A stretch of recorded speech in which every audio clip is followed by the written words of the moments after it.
Informasi pertama di berita utama hari ini, saudara, aksi kejar-kejaran bandar narkoba dengan polisi terjadi di res area tol Palembang, Lampung. Sebanyak 20 bungkus narkoba siap edar disita polisi.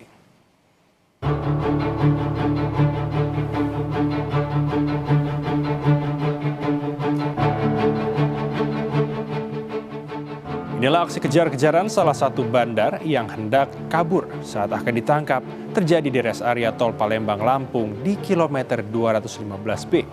Dalam pengejaran ini, polisi berhasil menangkap 2 tersangka.